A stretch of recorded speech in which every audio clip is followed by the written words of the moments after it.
میں واپس آتا ہوں اپنی بات کے اوپر کہ دیکھیں الزام تراشیاں، بے بنیاد الزامات اور چور ڈاکو کے بیانی نے پاکستانی قوم کو تقسیم کر دیا ہے اور اس قوم کے رگ میں زہر گھول دیا ہے، معاشرے میں زہر گھول دیا ہے بالکل. اور میں آپ کے سامنے انتہائی عاجزی اور انکساری کے ساتھ کھڑا ہوں. 15 مہینے ہو گئے ہیں ہماری حکومت کو.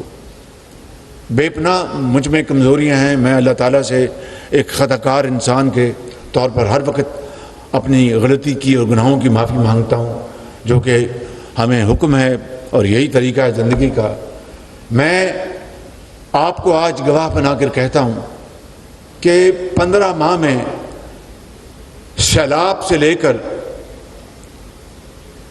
مہنگائی سے لے کر، IMF سے لے کر ملک کے اندر بدترین تقسیم کا مجھے سامنا کرنا پڑا. سوسائٹی میں اس طرح کی تقسیم میں نے پہلے کبھی نہیں دیکھی. ہر جگہ دنیا میں الیکشنز ہوتے ہیں، سیاست ہوتی ہے، جمہوریت ہے، لیکن الیکشن کے بعد بے شک وہ ایک دوسرے کو ناپسند کریں، لیکن جمہوریت اور اس طریقے سے وہ معاشرے میں وہ پاکستان کو آگے بڑھاتے ہیں. لیکن یہاں پر جو تقسیم ہے اس وقت، بدترین تقسیم معاشرے میں، اس نے پاکستان کی ترقی اور خوشحالی کو تباہ کر دیا ہے بالکل.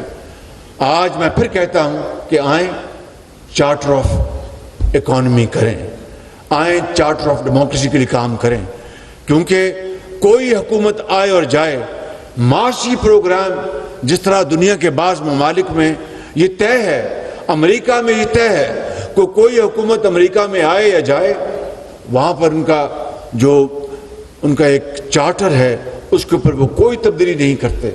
ملک کی سالمیت، ملک کی ترقی، ملک کا معاشی پروگرام، ملک کی فارن پالیسی. اسی طریقے سے ہم پاکستان میں میں آج اس لیے یہ باتیں کر رہا ہوں کہ آپ اس ملک کا مستقبل ہیں. آپ نے انشاءاللہ یقیناً، مجھے اس میں کوئی ڈاؤٹ نہیں کہ آپ پاکستان کی جو تاریخ بدل دیں گے اپنی محنت اور لیاقت سے. دنیا میں پاکستان کو اس کا کھویا ہوا مقام آپ دلوائیں گے، مجھے اس میں کوئی شک نہیں، اور انشاءاللہ یہ ہو کے رہے گا.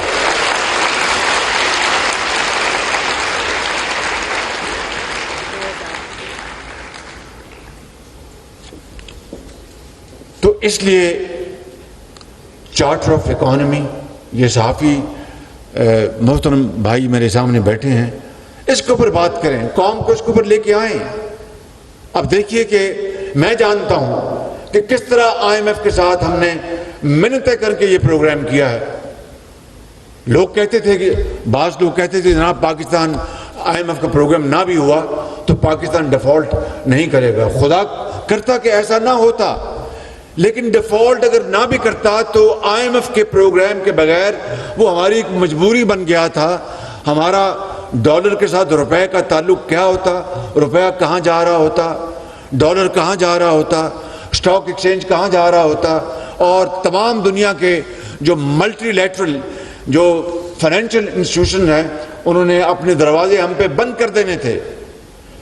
آلریڈی پہلے ہی جو امپورٹس ہماری ہیں انڈسٹری اور صنعت اور زراعت کے لیے، اس میں ہم نے اس کو کم کیا ہوتا تھا تاکہ ڈالر بچائیں.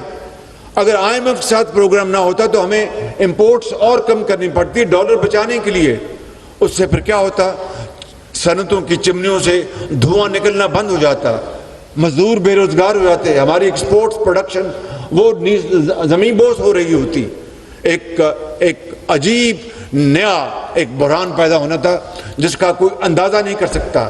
اور سب سے بڑھ کر مجیب الرحمان شامی نے قیامت تک مجھے کہنا تھا کہ شہباز شریف کے دور میں ڈیفالٹ ہوا. نیازی صاحب نے قیامت تک مجھے کہنا تھا کہ شہباز شریف کے دور میں ڈیفالٹ ہوا. جب میں اس دنیا میں سے چلے جاتا تو میری قبر پہ کتبہ لگتا کہ جناب تمہارے دور میں ڈیفالٹ ہوا. تو یہ ڈیفالٹ اگر خدا نخواستہ ہوتا تو یہ 15 مہینے کا نتیجہ تھا؟ نہیں، یہ 75 سال کا قصہ ہے. یہ 75 سال کا قصہ ہے جس میں پولیٹیکل اور ملٹری ڈکٹیٹرشپ سب نے اس میں حصہ ڈالا. اور اشرافیہ کا سب سے بڑی ذمہ داری اشرافیہ کی ہے. تو میں یہ کہنا چاہتا ہوں کہ آج ہمیں ہوش کے ناخن لینے چاہیے.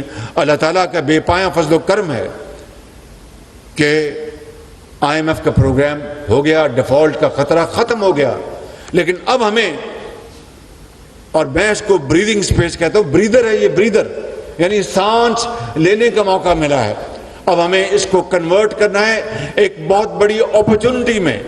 وہ تبھی ہوگا کہ ایک ویژن, کہ ہم نے اپنی صنعت کو کس طرح آگے لے کے جانا ہے, ہم نے اپنی زراعت کو کس طرح آگے لے کے جانا ہے, ہم نے ان ڈاکٹرز کو. اب دیکھیے اس قوم کی یہ عظیم بیٹی ایم فل کر لیا دانش اسکول اور پھر یونیورسٹی میں گئی, ایم فل کر لیے انگلش میں, جاب نہیں مل رہی اس کو.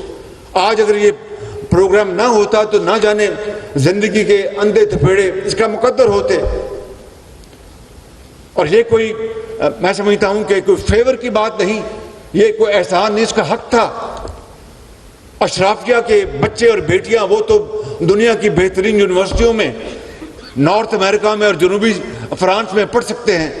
اشرافیہ مجھ سمیت یہ سیاستدان اور بڑے بڑے عہدوں پر, بڑی بات سنیں ذرا غور سے پلیز, بڑے بڑے عہدوں کے اوپر جو موجود ہیں وہ حکومت کے خرچے کے اوپر اپنے بچوں اور بچوں کا علاج باہر کرا سکتے ہیں. مگر غریب کے بچے کو جعلی دوائی ملے اور وہ ہسپتال میں دم توڑ جائے دوائی اور علاج کے بغیر, یہ قائد کا پاکستان نہ تھا نہ ہے.